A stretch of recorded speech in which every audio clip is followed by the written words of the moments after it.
Hello दोस्तों, जय मसीह की Bible story audio Hindi channel में आप सभी का स्वागत है। आज हम पवित्र शास्त्र बाइबल के एक नए ऑडियो स्टोरी से जानेंगे। दूसरा शमूएल की पुस्तक से दाऊद का द्वारा जनगणना करना और उसका दंड भोगने के बारे में। हालेलुया। यहोवा का कोप इस्राएलियों पर फिर भड़का और उसने दाऊद को उनकी हानि के लिए यह कहकर उभारा, इस्राएल और यहूदा की गिनती ले। इसलिए राजा ने योआब सेनापति से जो उसके पास था कहा, तू दान से बेर्शेबा तक रहने वाले सब इस्राएली गोत्रों में इधर उधर घूम और तुम लोग प्रजा की गिनती लो, ताकि मैं जान लूं कि प्रजा की गिनती कितनी है। योआब ने राजा से कहा, प्रजा के लोग कितने भी क्यों ना हों, तेरा परमेश्वर यहोवा उनको 100 गुणा बढ़ा दे और मेरा प्रभु राजा इसे अपनी आँखों से देखने भी पाए। परंतु हे मेरे प्रभु, हे राजा, यह बात तू क्यों चाहता है?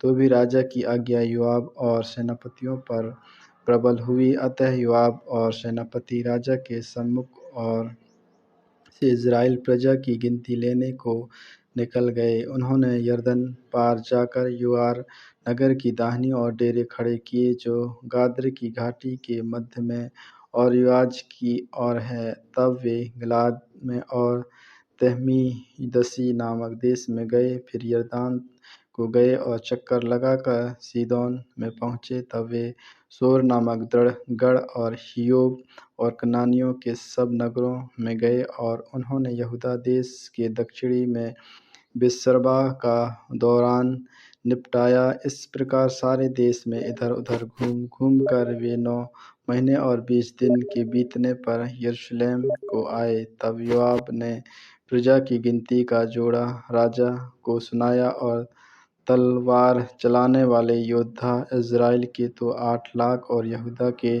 5 लाख निकले। प्रजा की गणना करने के बाद दाऊद का मन व्याकुल हुआ। अतः दाऊद ने योआब से कहा, यह काम जो मैंने किया वह महापाप है। तो अब हे यहोवा, अपने दास का अधर्म दूर कर, क्योंकि मुझसे बड़ी मूर्खता हुई है। सवेरे जब दाऊद उठा, तब यहोवा का यह वचन गाद नामक नबी के पास, जो दाऊद का दर्शी था, पहुँचा। जाकर दाऊद से यह कह, यहोवा यूँ कहता है कि मैं तुझको 3 विपत्तियाँ दिखाता हूँ, उनमें से एक को चुन ले कि मैं उसे तुझ पर डालूँ। अतः गाद्र ने दाऊद के पास जाकर इसका समाचार दिया और उससे पूछा, क्या तेरे देश में 7 वर्ष का अकाल पड़ा, या 3 महीने तक तेरे शत्रु तेरा पीछा करते रहे और तू उनसे भागता रहे, या तेरे देश में 3 दिन तक मरी फैली रहे?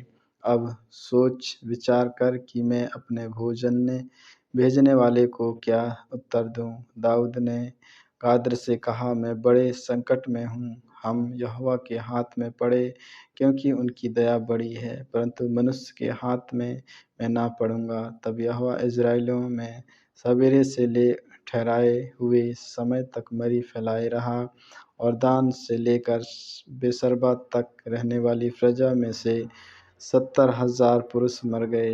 परंतु जब दूत ने यरूशलेम का नाश करने को उस पर अपना हाथ बढ़ाया, तब यहोवा वह विपत्ति डालकर शोकित हुआ और प्रजा का नाश करने वाले दूत से कहा, बस कर, अब अपना हाथ खींच। यहोवा का दूत उस समय ओराना नामक एक यबूसी के खलिहान के पास था।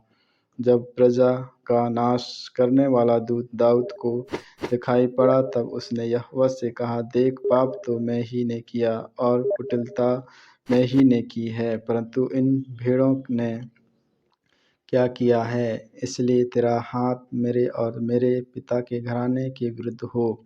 उसी दिन गाद्र ने दाऊद के पास आकर उससे कहा, जाकर ओराना यबूसी के खलिहान में यहोवा की एक वेदी बनवा। अतः दाऊद यहोवा की आज्ञा के अनुसार गाद्र का वह वचन मानकर वहाँ गया।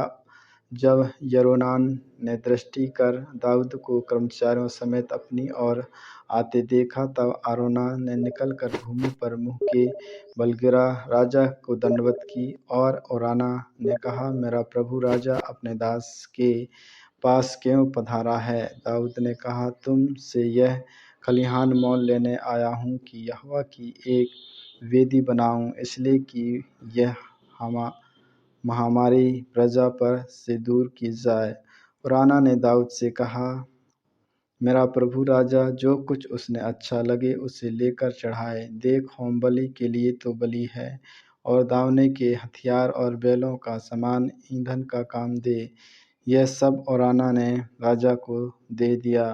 फिर ओराना ने राजा से कहा, तेरा परमेश्वर यहोवा तुझ से प्रसन्न हो। राजा ने ओराना से कहा, ऐसा नहीं, मैं ये वस्तु तुझ से अवश्य दाम देकर लूँगा। मैं अपने परमेश्वर यहोवा को शेतमेत के होमबलि नहीं चढ़ाने का। अतः दाऊद ने खलिहान और बैलों को चांदी के पास शेकेल में मोल लिया। तब दाऊद ने वहाँ यहोवा की एक वेदी बनवाकर होमबलि और मेलबलि चढ़ाए, और यहोवा ने देश की निर्मित विनती सुन ली। तब वह महामारी इज़राइल में से दूर हो गई। आमीन, आमीन। परमेश्वर इन वचनों को सुनने